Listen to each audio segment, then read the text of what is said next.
But the more I begin to understand us as black people, why is it that we are the most disrespected people on earth, no matter where you find us on this globe?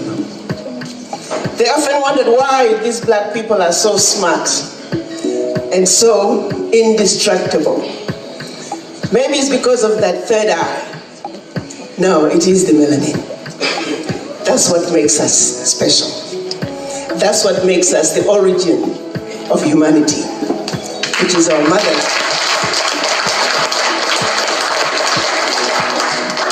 Our motherland, Africa. The continent with everything and anything the world needs. The continent that everybody is going to for their needs. But the continent that we, the children of Africa, are busy running away from. That keeps me up every night. The more I try to dig deeper in understanding as to why Africa is where Africa is today, I couldn't help but find myself repeatedly going back to the beginning to say, how did we end up where we are as Africans? How did we get here? Not only as black people, but as Africans.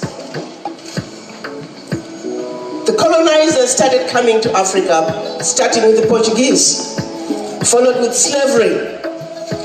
But by 1884, after they had been haphazardly going into our continent, looting from the Africans, pretty soon they started looting from each other the loot that they had looted from the Africans. And before you know it, they were killing each other.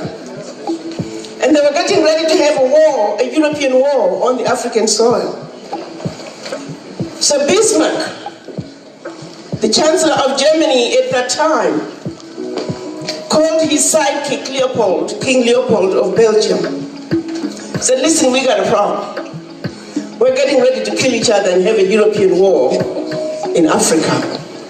Why don't we call all the colonizers? That was France, Germany, Italy, Spain, Portugal, Belgium, and of course the mighty Britain. Let's all meet in Berlin, Germany, and strategize on how we can organize ourselves so we can effectively see to it that Africa and her children are forever defeated and dominated.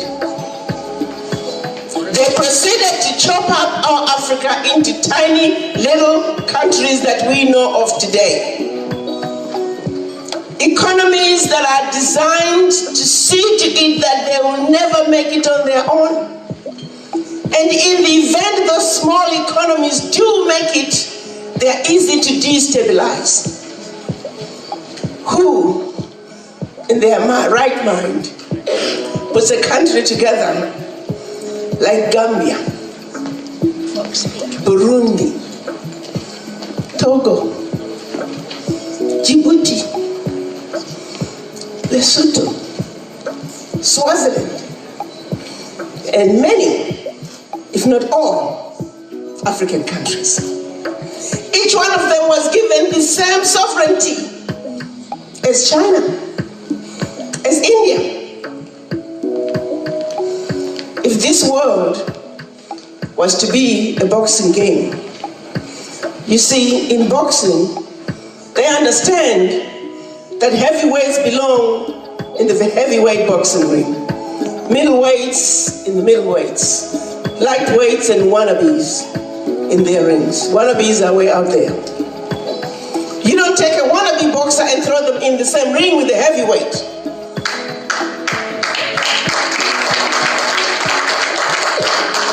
But what's being done to our Africa, let's start negotiating. It's country against country.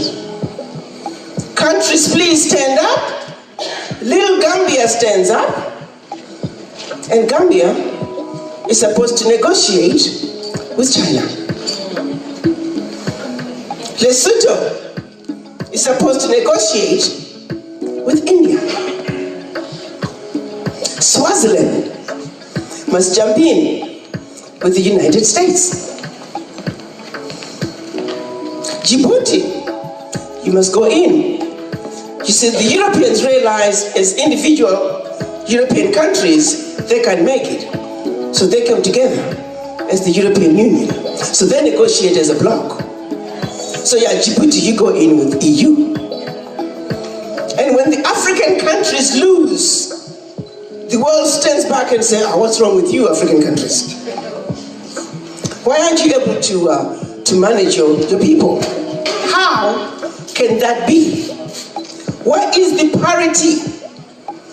African countries are wannabe boxers who are constantly being thrown into the heavyweight boxing ring, and we're getting our rear ends kicked day in and day out.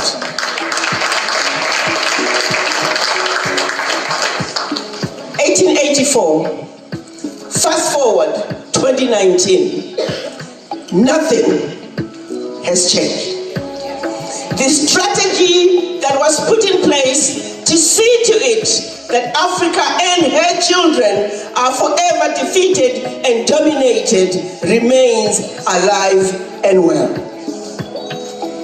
And yet in our minds we tend to think Berlin Conference is a thing of the past. Well, my brothers and sisters, Berlin Conference is alive and well. And allow me to take it home for you. Have you ever wondered why intra-Africa trade is sitting at 18%? I'll tell you why. With 43 different currencies on the continent. It's difficult to trade with each other because of the currencies. It's easier for us to exchange with the US dollar, with the euro, than with each other. Why is that? Berlin Conference. It's easier for Mozambique to send Mozambican oil outside Mozambique to Europe and everywhere else, just so Zimbabwe next door can buy it from across the oceans. It's easier for a company that's manufacturing the best ceramic tiles in Africa, in Egypt. That company sends its tiles to Italy, only for the Africans to turn around and buy the same tiles, 20, 30 times the cost. Why is it that we are not trading with each other? It's because, starting in South Africa, there's a road that goes up until maybe 2-3 kilometers from the border with Botswana. And that same road picks up 2-3 kilometers into Botswana. And if only we could connect the two. But Berlin Conference said, no, you're different. You're another country. You can't look at it this way. If we were to connect all the existing power lines in Africa today, we would provide electricity to 30 million more people. And in the process, we would save $20 billion. But the reason we can't connect the power lines, thanks to Berlin Conference. We're different countries. We can cross that border. Why are our children crossing the Mediterranean in search of nothing? It's because little Gambia can only create so many jobs. And a young man in Gambia, which is surrounded by Senegal, cannot go to Senegal and look for a job. Thanks to the Berlin Conference. Question then becomes, if you look at all the issues we're dealing with today in Africa, one by one, every one of them relates back to the Berlin Conference and our inability to work together as one continent one Africa, speaking with one voice.